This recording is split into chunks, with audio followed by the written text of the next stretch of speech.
Hello, I am Shalika Robie, a doctoral student at Central Michigan University. Professionally, I'm a special education consultant, and I'll be the presenter for today's research project for EDU 802.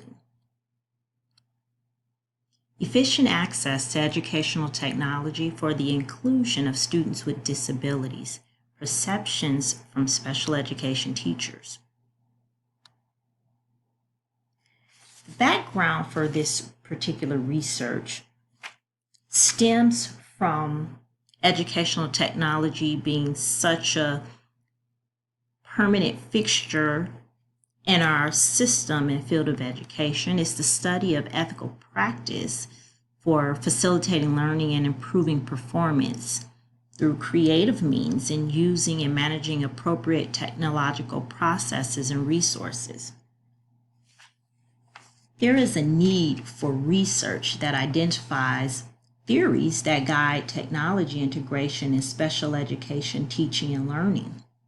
And universal design for learning offers education professionals a conceptual framework to create flexible, equitable, and accessible instructional techniques that accommodate individual learning differences in a classroom setting. And it's a best practice for all and can be easily implemented and integrated with educational technology. In addition, the background for this research stems from the Rehabilitation Act of 1973, which in 1998 was amended by Congress to include enforceable standards to ensure that technologies, both hardware and software, purchased by the federal government are accessible to and usable, by individuals with disabilities. Accessibility is a key, critical, and powerful piece of technology, and it provides equal educational opportunity for all students, particularly those with disabilities, but not exclusively for those students. But students with disabilities need to have an accessible educational environment allowing them to participate in the general ed classroom. The problem is special education teachers' perceptions of efficient access to educational technology for students with disabilities. We need to understand the equity with access, the intentional instructional design, as well as special education teachers' attitudes, all towards educational technology within the inclusive classroom setting. The overall objectives are to heighten the awareness for access and inclusion, investigate perceptions of the role of instructional design, and explore any perceived issues relating to integration of educational technology with students. Our 4 research questions focus on the role of instructional design, the attitudes and perceptions of educational technology tools, the perceptions and attitudes towards access of educational technology in inclusive classroom settings, and the issues perceived by special education teachers that impede or encourage the use of educational technology for students with disabilities. The scope of the research is simply to discover the barriers, discover insight for school leaders and teachers regarding more intentional instructional design in inclusive classrooms, discover appropriate educational technology for students with disabilities, and any other factors contributing to lack of access for educational technology to students with disabilities. The limitations to the research were sample population, the experience of the researcher, the instrument not being inclusive of additional questions that were needed, geographic location of the study, and then not having specific technology to focus on or specific educational platform to focus on, and empirical research in the study the topic in general was rather limited and antiquated.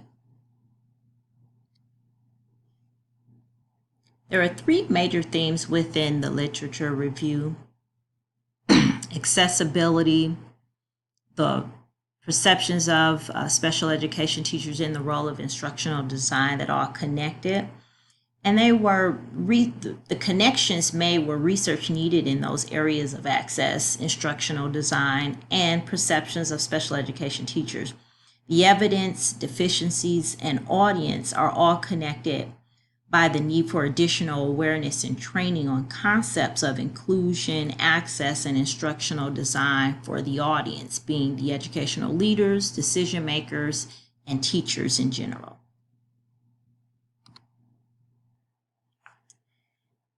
This was a qualitative study, and the survey design was cross-sectional. Data was collected one time by the special education teachers, participants within the study. This was a convenience sampling. There were 31 participants overall. The particulars of the selected respondents were that they had to have a minimum of 2 inclusive classes taught daily and a minimum of 2 disability category types on their caseloads. Meaning if they had a caseload of 18 students, they had to have students that had minimum 2 different disabilities. The instrument was a web-based survey completed in Qualtrics. Consists of 16 items, not including the background and demographic information. And it was based in a 1 to 5 Likert scale, divided into 4 grouped categories based on the research questions. Tables 1 and 2 represented here reflect research question 1 and 2. Table 1, the trends of the answers towards educational technology and instructional design. 58% of the respondents agree strongly that technology cannot increase achievement scores for students with disabilities. And research question 2, table 2, surrounding special education teachers' perceptions of educational technology. The trends for these results were more positive. The respondents all tended to agree or strongly agree that educational technology is important in inclusive classrooms, and it's being useful in core academic classes, with 71% of the respondents stating so by agreeing and strongly agreeing.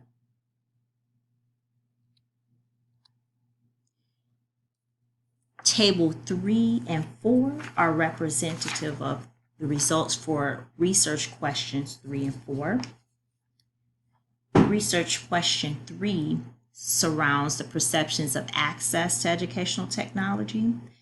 And of the respondents, 71% believe educational technology must be made available to students with disabilities. And additionally, 74% of the respondents agree that school personnel must help match appropriate technology to students with disabilities. Research question 4 is based in perceived issues with educational technology.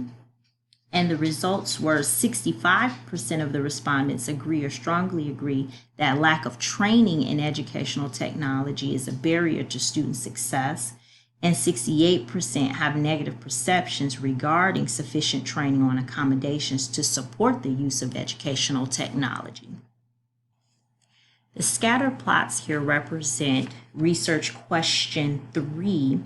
The first scatter plot is research question 3 in a comparison of special ed teachers' years of teaching, and there is no apparent relationship between the years of teaching and their perceptions on access for students with disabilities in educational technology. Second scatter plot reveals that there is no correlation between the years of teaching as it relates to being a male or female special education teacher and your years of teaching.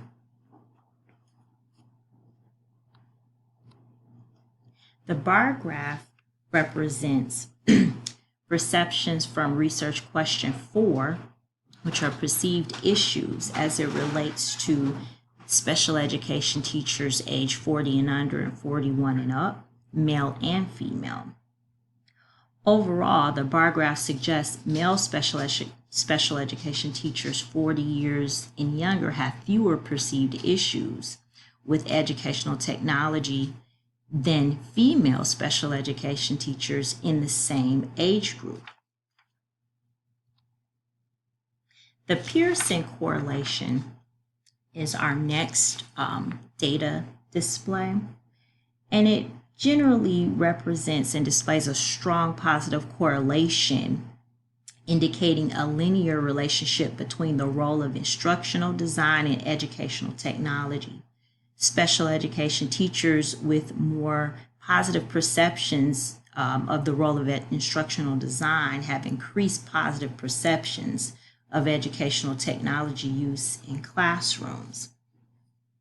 All other correlations had weak and not significant correlations. In our final phase of data analysis, we have our parametric inferential one-way ANOVA. These two figures here, 1 and 2, represent, figure 1 represents those teachers that have taught 6 to 15 years have a more negative perception of educational technology than that of those who have been teaching 0 to 5 years or 16 and over. Figure 2 displays the special education teachers teaching grades K through 5 have a more negative perception of educational technology for students with disabilities. Our factorial ANOVA, figure 3 and figure 4, represents the age group and grade levels. So figure 3 is a 2x2 factorial ANOVA that was calculated comparing special education teachers' perceptions of access to educational technology based on gender and age. And there were no significant correlations found there. However, in figure 4, a 3x2 factorial ANOVA was calculated comparing the special ed teachers' perceptions of access based on grade level group and the number of inclusive classes taught daily. And for the main effect, grade level group was found to be significant. However, the number of inclusive classes taught did not have a significant effect on the perceptions of access to educational technology. Figure 5 represents a 2x2 factorial ANOVA, age group by gender, and there was, not a significant correlation based on gender and age group. Figure 6 represents a 2x2 as well for inclusive classes taught by disability categories on the caseload. A factorial ANOVA was calculated comparing the two, and based on the number of inclusive classes and disability categories, the main effect of inclusive classes was found to be significant. Overall, the implications are that additional training is needed in the areas of integration of technology, access, student accommodations, and appropriate selection of technology tools. And future research is needed to better select a population or be more inclusive with the sample population, include additional survey items to glean expertise by special education teachers with experience in technology, and then expanding the geographic parameters.